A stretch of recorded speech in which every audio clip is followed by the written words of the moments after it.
Hey guys, Zennosh here, and today in this video of Exos Heroes, it's time to review Fatecore Nika. Yes, you heard me right. Our legendary girl, Nika, is going to receive her Fatecore upgrade, and let's see if her new skill sets are going to be helpful in the current meta content or not. Let's get this started. Looking into her artwork, I'm not really impressed.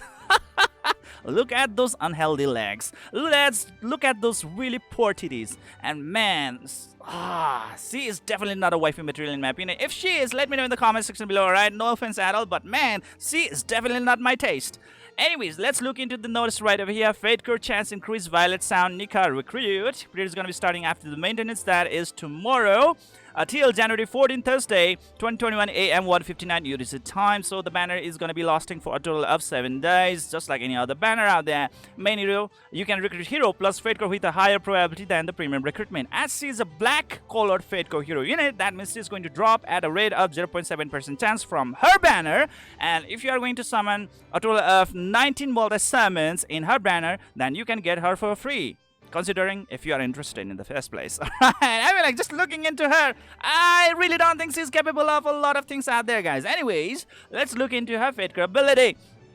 Attack is going to boost it by 49 points, defense by 81 points, and health by a whopping 389 points. That's a lot of health points right over there, ladies and gentlemen. Considering that she is a defensive unit, definitely a lot of health points is a very bonus point for her. Alright, combat power is going to be boosted by 16,200 points, and I would say that's pretty decent enough.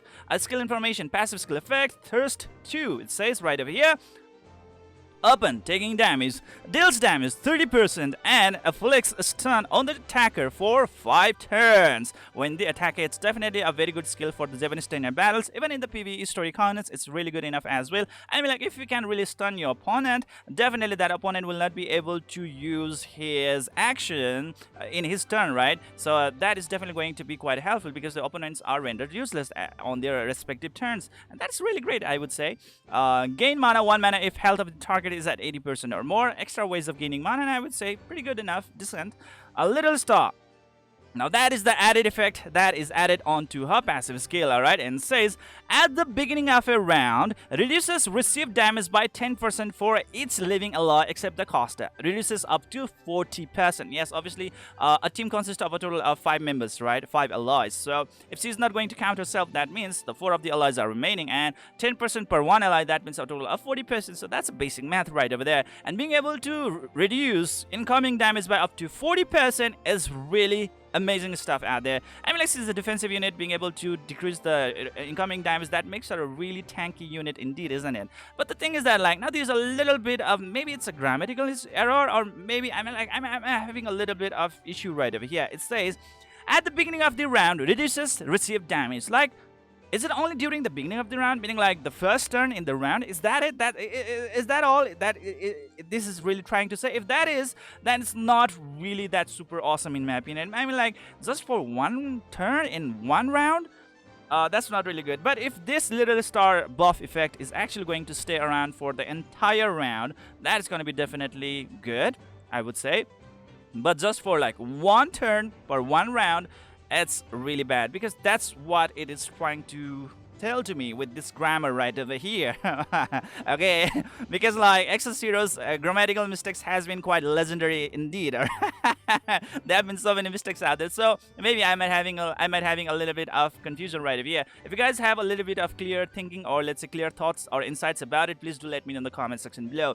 But assuming that it is at its perfect state, and yes, if it's going to reduce the incoming damage by 40% for the entire round, then definitely it's a really good stuff out there. But still, it's not going to complement her. All right, yeah, she is a guardian unit, and like a defensive unit, and definitely, you know, like, it's going to be quite helpful to her, yes, in that way. But the thing is that, like, she doesn't have those kind of skills that can actually complement with this new skill addition right over here, guys. Like, let's say this would have been really good if she had that provoke status effect, right? She could have provoked all the opponents, and then she would be, you know, like, forcing all those opponents to attack her, and at that time she has improved defense, and at that point definitely her improved defense is going to be of really great use out there. But it's not really happening like that, and she doesn't even have that effect known as the sharing health like Garf has, or let's say Degas has, right?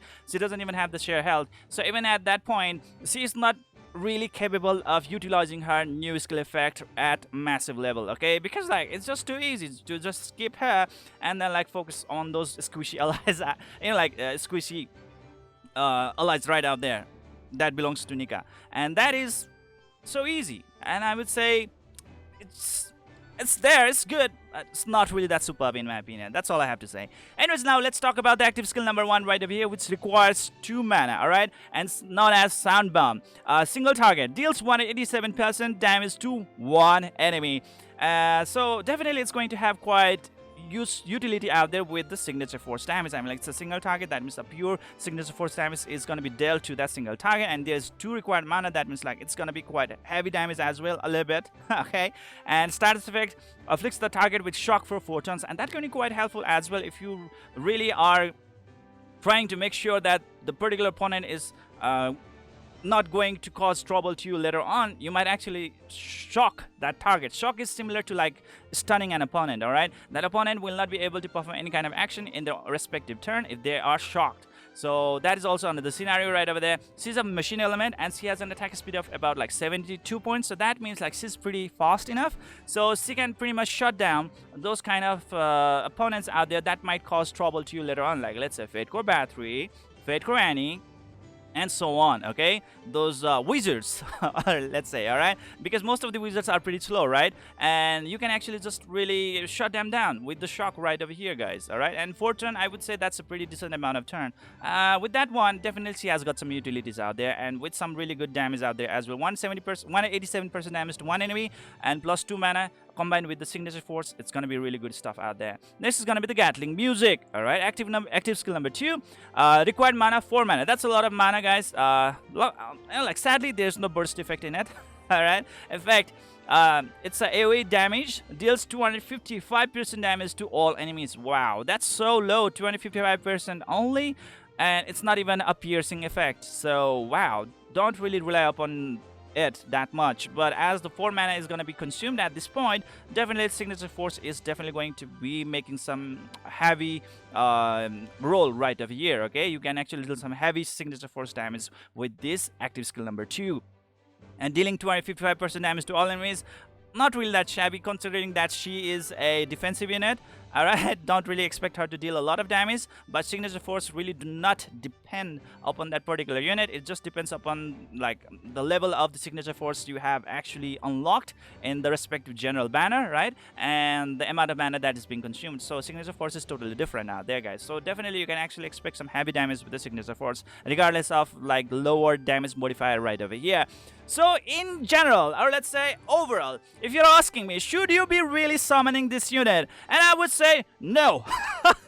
No, yes, she has some pretty decent utility stuff, you know, like she can actually work pretty good. I mean, like if you're a beginner and if you somehow manage to get her, well, rejoice. I mean, like she's pretty good out there to provide some really good defense to your team. But man, she's not really that good to even make a really good entrance in the meta stuff, okay? I mean, like she might even struggle to actually make a really good team composition out there, even in the PvP tag matches, okay?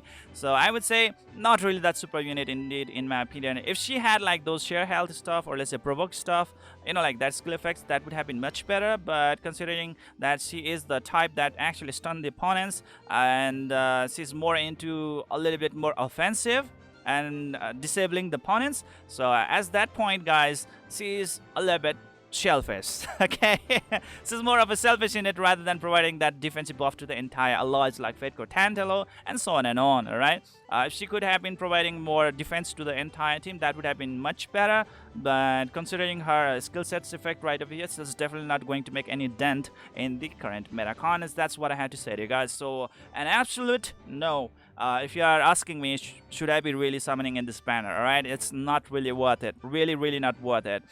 People are saying that the April, you know, like the Fatecore April is a gold colored Fatecore. So let's be hopeful with that one. Maybe that is the time that we will be spending our sass. Alright, so that is it, guys. Anyways, this is what I've already told you guys. She's going to drop at 0.7% chance, and her she can be she will drop for free after 19 multi-summons in her banner. So that is it. And there is an exclusive weapon, all right, for Nika. And if you are a beginner and if you are just watching this video for the first time, my review on a certain hero unit, then I would say no, don't really summon the exclusive weapon for any kind of hero unit out there. They're pretty much like scam. Exclusive weapon pretty much really do serve just like an skin to a certain weapon, all right? It's like they are just going to change how your weapon is going to look like, and there's this very pathetic effect going on around. Attack is going to be boosted by just only 30 points, which is so damn bad. It's garbage, it's trash, it's not even noticeable. And next is going to be that like her combat power is going to be boosted by 3000 points, which is also insignificant. Okay, insignificant. Because later on, when you are going to talk about the combat power, it's going to be weighted, or let's say it's going to be measured in terms of millions. 1,000? It's nothing, all right? And guess what, guys? On top of that one, you are going to get it at a chance of 0.7% from its banner, and you are going to be spending 700 sets to summon this shit. And yes, after 19 Balder summons, you are getting it for free. Similar to like that of the hero unit itself, which is totally BS in my opinion, all right? So that is it, guys. That's all I have to say to you. If you guys have different opinions, regardless what I've just said to you guys right now, then please do let me in the comment section below. Maybe there's something that I'm just missing out from this unit, you know, like appearance or whatever that is. Okay, let me know in the comment section below. And that's it for today, guys. I hope you enjoyed this video. Please don't forget to hit the like and subscribe button to keep on joining the comments of my channel. See you guys in the next video.